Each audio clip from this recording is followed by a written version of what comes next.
नमस्कार दोस्तों, आप देख रहे हैं सूत्रों की आवाज़। मैं हूं नवनीत बख्शी। मेरे साथ मेरे साथी भाई मनीष शर्मा जी, वरिष्ठ पत्रकार शामिल हैं। और आज हम चर्चा करेंगे श्री राम यज्ञ मानस सम्मेलन एवं नवाहन परायण यज्ञ की। उसके लिए चर्चा में शामिल हैं श्री चंद्र प्रकाश सोनी जी और शहर के जाने माने सभी समितियों के कार्यकर्ता गिरधर मल्ल जी। नमस्कार। चर्चा में मनीष शर्मा जी शुरुआत करेंगे। मनीष जी बताइए, कल से यज्ञ की शुरुआत हो रही है, तो जो आयोजन है कितना पुराना है और जो इसमें जो इसकी विधि है यज्ञशाला की, वो कैसी शुरुआत करते हैं आप? ये यज्ञ का प्रारंभ तो सन 54 से हमने सुना है, 54 से हुआ है जी, सन 54 से। जी जी, ये सब सुनने में आया। फिक्स तारीख तो किसी के पास नहीं है जी जी, लेकिन मैं सन 73 से पूर्ण रूप से यज्ञ से जुड़ा हुआ हूँ जी जी। और मुझे जोड़ने का श्रेय स्वर्गीय श्री गोपाल प्रसाद जी पालीवाल को जाता है जी। जब हम दुकान में फ्री होते थे, काका जी, हम काका जी कहते थे उनको, जी जी, चंदू फ्री हो, काका जी फ्री हैं, चलो हमारे साथ। यज्ञ में जाते थे काम करने के लिए। चंदू काम कर रहा है, तो आप काम करिए, फ्री हो जाओ, यज्ञ शाला में आना। जी जी। जैसा हमारी शुरुआत आदरणीय स्वर्गीय गोपाल जी पालीवाल ने करी। अच्छा, ये यज्ञशाला का निर्माण कैसे होता है? यज्ञशाला का ये शास्त्रीय के विधान है, कितने बाई कितने पहली बात तो उसका विधान है, कितने कुंडी यज्ञ है आपका। अच्छा। हमारा एक कुंडी यज्ञ है, राम यज्ञ करते हैं तो एक ही कुंड रहता है। कुंड से मतलब हवन। जी जी। वो एक कुंडी है हमारा। उसका घेरा 24 बाई 24 का प्रमाणित घेरा है जी जी। 24 बाई 24 में यज्ञशाला बनेगी। ये इसका प्रमाण है। इसके जो आचार्य हैं, क्या नाम है उनका, रायन कुमार जी मिश्र, जो वाराणसी से हैं, इनके परिवार को यज्ञशाला की शुरुआत कराते, यज्ञ की शुरुआत कराते हुए पीढ़ियां बीत गई है। शायद 3 पीढ़ी से आयोजन चल रहा है। तीसरी पीढ़ी है अभी जो राजेंद्र जी मिश्र आए हैं जी, तीसरी पीढ़ी में आए। तो ये अग्नि प्रज्वलित होती है, उसको कैसे करते हैं यहाँ पे? ये एक पीपल की लकड़ी होती है, लकड़ी से लकड़ी का घर्षण होता है, मंत्रों के द्वारा आमंत्रित किया जाता है। घर्षण करते करते अग्नि, भगवान अग्निदेव प्रकट होते हैं। साक्षात कल देखने को मिलेगा वहाँ आपका। जी जी, आप वहाँ उपस्थित रहेगा। तो हमने सुना है आज जो अपनी पत्रकार वार्ता हुई थी जी, कि जो अग्नि प्रज्वलन होगा कल का, तो इसको अपनी यज्ञ समिति भी चाहती है कि सबके बीच में ये चीजें पहुंचे।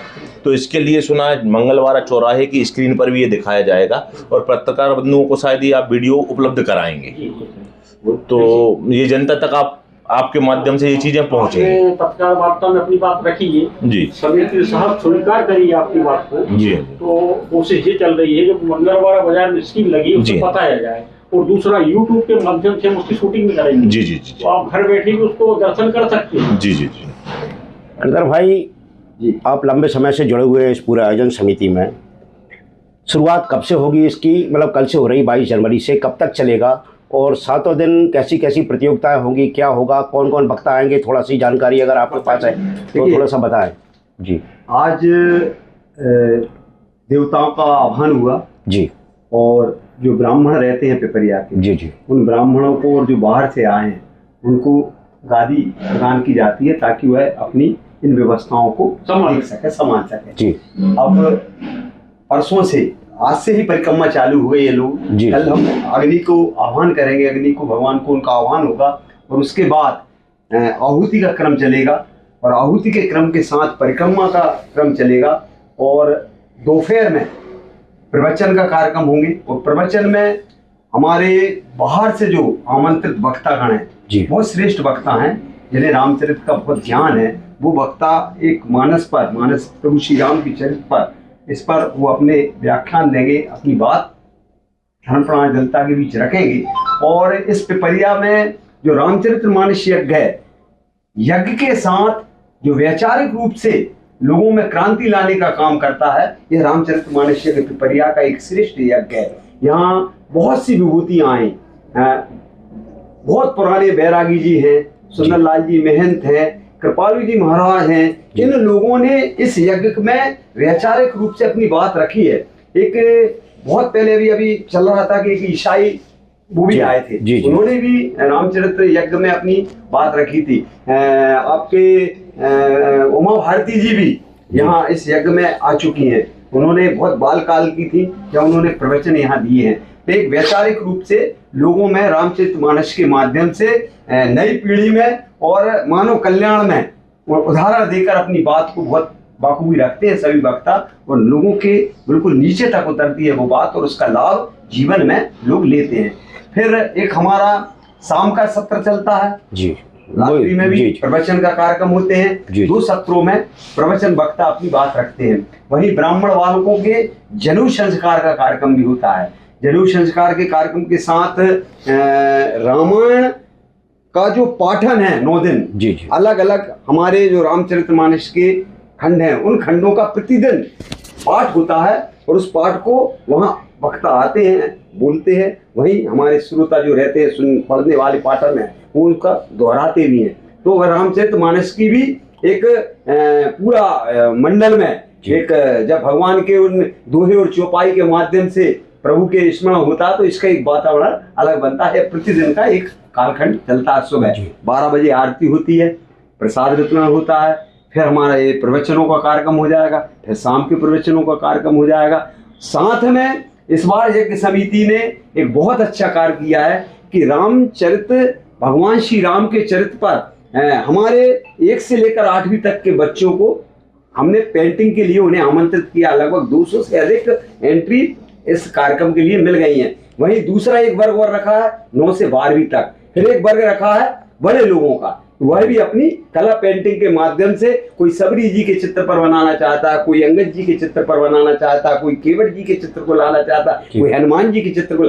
प्रभु श्री राम के चरित्र जो जीवन में सीखने की एक राह देते हैं, उन राह को लेकर जब चित्र बनाएंगे बच्चे तो कहीं ना कहीं उनके जीवन में उसे सीखने का उतरेगा। नहीं तो जो 200 एंट्रियां हो गई हैं उसके आगे भी एंट्रियां लगातार जारी रहेंगी कि 200 के बाद रोक दी? नहीं, अभी कल अपना 9 बजे से शुरू हो जाएगा। 9 से 12 का टाइम दिया उनको बच्चों को आने के लिए। तो प्रवेश के लिए अभी है, अगर कोई आता है तो उसके प्रवेश लिए जा रहे हैं। हमारे पास जानकारी है कि ये जो नमाह पारायण के अलावा भी इसमें अन्य पुराणों का भी वो वाचन होता है, नर्मदा पुराण, शिव पुराण, और सबकी जो आरती है वो एक तय समय में होती है। ये कैसा है, मतलब कि किस विधान से किया जाता है?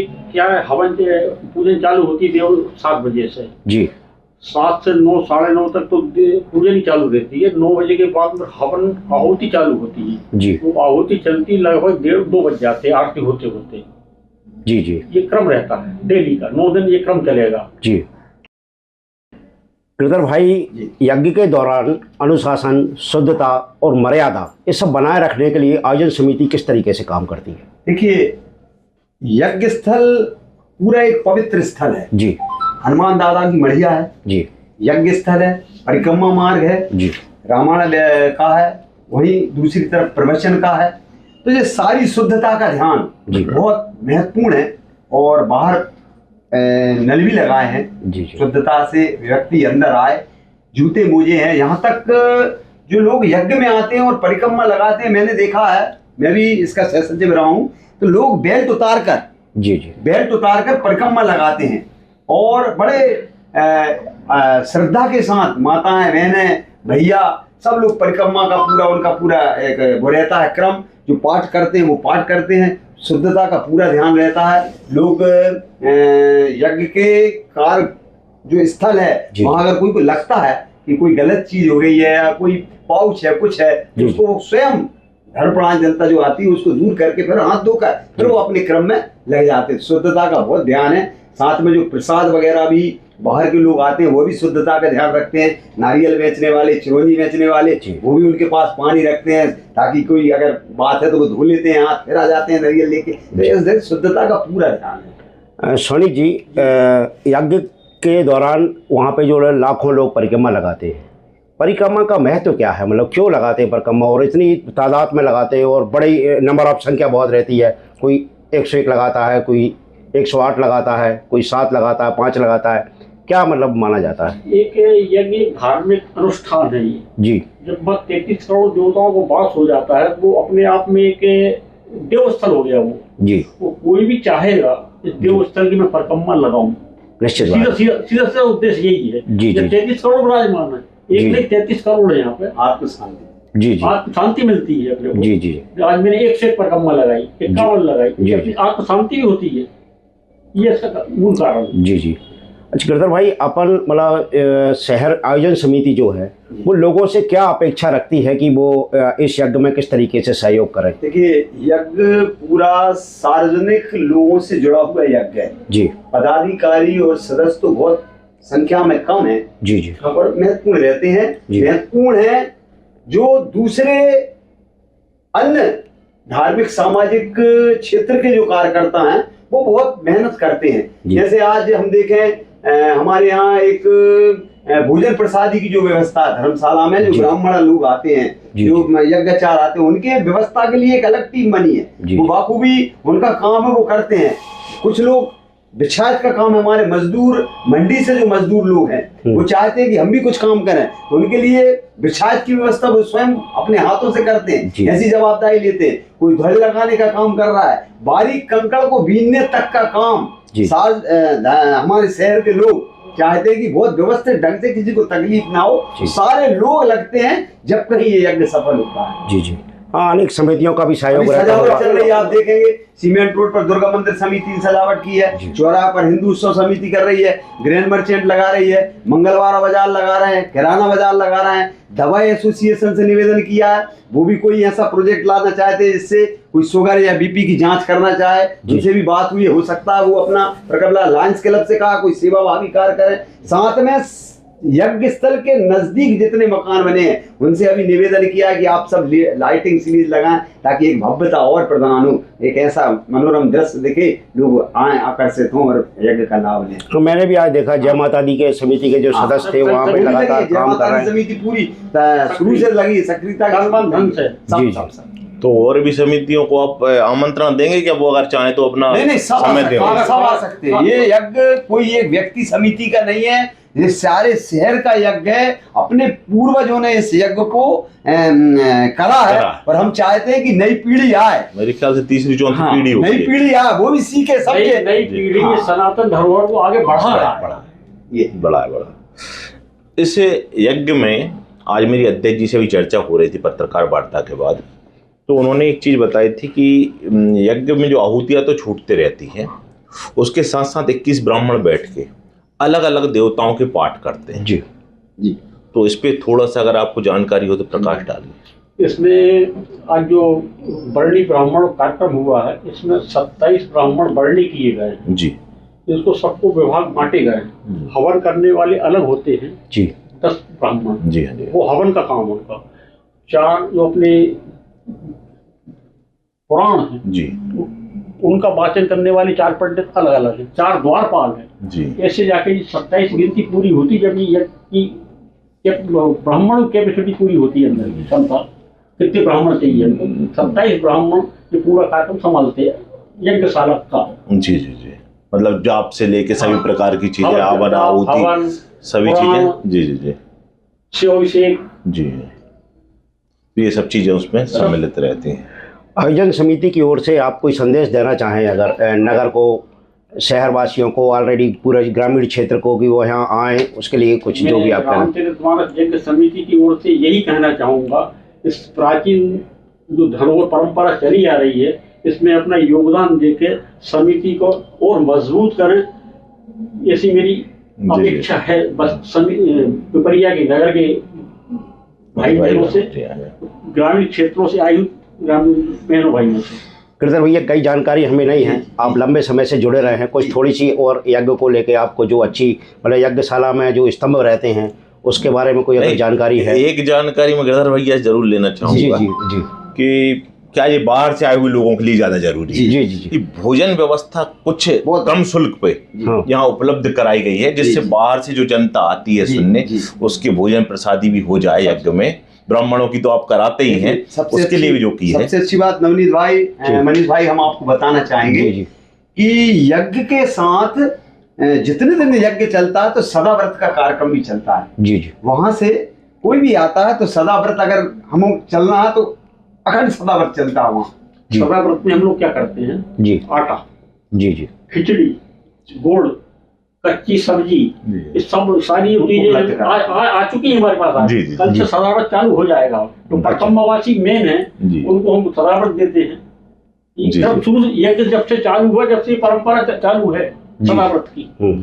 और साथ में जो आप कह रहे हैं तो पुड़ी के पैकेट का एक बहुत पहले एक यज्ञ में हमारे पिपरिया के ही सभी नौजवानों ने प्रारंभ किया था। 2 रुपए में पुड़ी का पैकेट उपलब्ध करा देते, ताकि कुछ जो लोग हैं लगता है कि इन्हें भोजन मिलना चाहिए, वो वहाँ रुके हुए हैं, तो उन्हें भी भोजन उपलब्ध कराया जाता। इस बार भी ये व्यवस्था यहाँ चलेगी। यज्ञ में अन्न का क्षेत्र भी चलेगा, भोजन का चलेगा, ताकि लोगों को भोजन सहजता से उपलब्ध हो जाए। 2 रुपए का पुड़ी के पैकेट कुछ सन याद है कि ये लगभग क्या होगा? हो गया नारायण दास जी झबर अध्यक्ष थे, लगभग क्या पुड़ी के पैकेट जो 2 पुड़ी के पैकेट तो मैं देख रहा हूँ सन 73 से मैं जुड़ा हुआ हूँ। अच्छा, जब से ही चालू। जी जी। नहीं, मुझे याद ये है कि मैं जब स्कूल से आता था यज्ञ के, तो घर पे खाना बना रखा है, लेकिन 2 रुपए का पैकेट, और उसमें क्या प्रसादी का एक बड़ा भाव था उसमें। कुछ ऐसे मतलब एक पुड़ी का भी खाकर आदमी लगता था हमें यज्ञ में शामिल होगा, हमने प्रसाद ग्रहण कर लिया। पुड़ी का पैकेट नहीं होता, वो महाप्रसाद होता है। भंडारे का भी रहेगा, समापन दिवस पे भंडारे का भी है। उसमें भी हमारे आदरणीय वरिष्ठ जन लगे हुए हैं। उसमें कम से कम 10 से 12 हजार ज्यादा लोग ज्यादा लोगों का ही प्रसाद ग्रहण होगा। जी जी जी, ये सारी व्यवस्था है। बढ़िया, बहुत अच्छा लगेगा। जी जी जी। ये पिपरिया के सबसे अच्छी बात है, ग्रामीण अंचल के लोगों का भी काफी जुड़ाव रहता है इस यज्ञ से, क्योंकि पुरानी गल्ला मंडी जो थी ना, पहले ग्रेन मर्चेंट से जुड़ी हुई थी, तो गल्ले का काम था वो उस मंडी के अंदर। तो गाँव के किसान उस यज्ञ में सम्मिलित हुआ करते थे, और उस गाँव के लोग जब अपने गाँव जाते हैं तो वहाँ के लोग आते हैं। तो ये बहुत प्राचीन समय से चला आ रहा है, तो ग्रामीण लोगों की भी श्रद्धा हमारे यज्ञ से जुड़ी हुई है, पिपरिया के यज्ञ। सबसे अच्छी बात। और पिपरिया के अंदर यज्ञ के माध्यम से कहीं ना कहीं वैचारिक क्रांति इस पूरे अपने पिपरिया विधानसभा नर्मदा क्षेत्र में आती है, और कई जगह भी इस यज्ञ की सोच के आधार पर अन्य जगह भी यज्ञ होते हैं, वहां भी इस प्रकार के वैचारिक कार्यक्रम और यज्ञ का कार्यक्रम होता है। तो पिपरिया का यज्ञ अपने आप में एक बहुत महत्वपूर्ण है।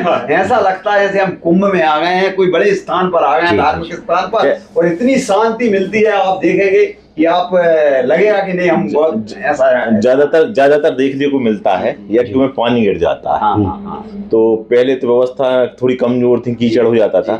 एक चीज आज बहुत अच्छी देखने को मिली, जिस जगह पे कथा वाचन होगा उस क्षेत्र में पूरा कंक्रीट है।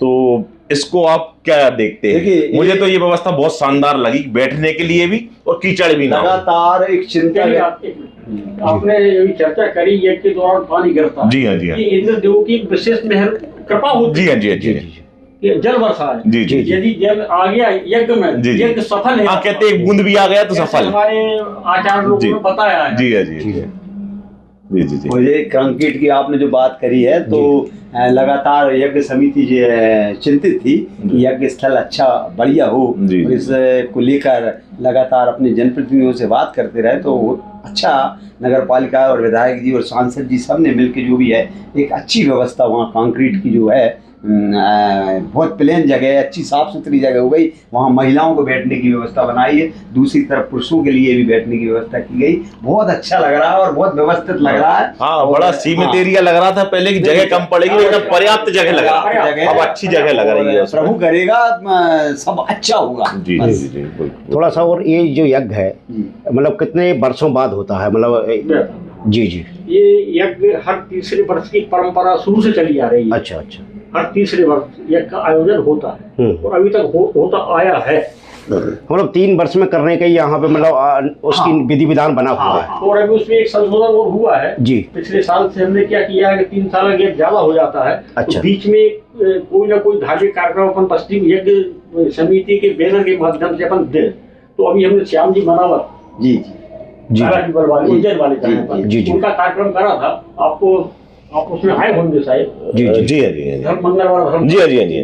बीच में ऐसे ही नई परंपरा को चालू करी है हमने। हाँ, धर्म से शायद जोड़ा रहे, धर्म से जो धर्मशाला में हुआ था शायद वो। मंगलवार। हाँ राइट कुछ वो याद है। जी जी जी जी जी जी। 5 दिवसीय कार्यक्रम था वो।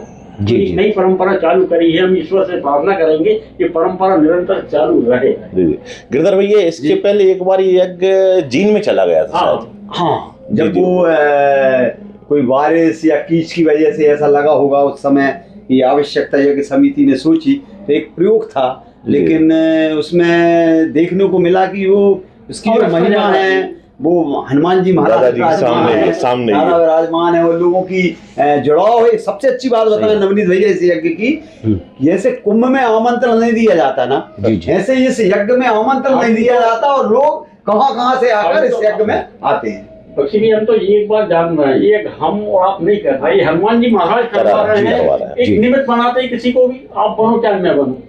कल सुना है कुछ हनुमान जी महाराज के दूतों ने आके बहुत अवस्था फैला दी थी वहाँ। अद्भुत चमत्कार हुआ है। जी। यहाँ राम जी की जी। प्रतिमा हमने रखी है नवाब जी, जी, महाराज के ऊपर। हाँ। वानर रात को अचानक आ पर्दा खोल के दर्शन कर रहे हैं, पूरा उसका वीडियो बना हुआ है। जी जी अच्छा जी अच्छा अच्छा। ये अद्भुत चीज है अपने आप में। जी जी जी एक बार नहीं, 2 बार ऐसा पर्दा खोल के, जैसे बाकी बिहारी के दर्शन कैसे पर्दा आता है, जी जी जी। ये सब पर्दा यहाँ आया कल। ये भगवान श्री राम स्वयं विराजमान है, ये स्थिति है। जी जी ये अपने आप में प्रत्यक्ष उदाहरण है। जी। और कार्यक्रम को समाप्त करें अपने, उससे पहले आज श्री राम जन्मभूमि मंदिर का स्थापना दिवस है, और सबकी सभी नगरवासियों को बधाई। बहुत और बधाई। जी जी, और आप सभी यज्ञ समिति सदस्यों, अध्यक्ष से लेकर पूरे सदस्यों को एवं कार्यकर्ताओं को और आम जनता को हम सभी आमंत्रित करते हैं कि आप इस यज्ञ में पधारिए, इसका लाभ लीजिए, और भैया लोगों का जो प्रयास है इसको सफल बनाइए। ये किसी के व्यक्तिगत लाभ के लिए नहीं है, आम जनता के लिए, जन कल्याण के लिए, और जो भी सेवा देना चाहे समिति सदस्य यहाँ उपलब्ध हैं, उनसे संपर्क करें, जो सेवा आप दे सके। जी जी, धन की बात नहीं हो रही, तन और मन की भी बात हो रही है। आप बिल्कुल आइए और इस यज्ञ में शामिल होकर अपने जीवन को सफल बनाइए। जय जय श्री राम।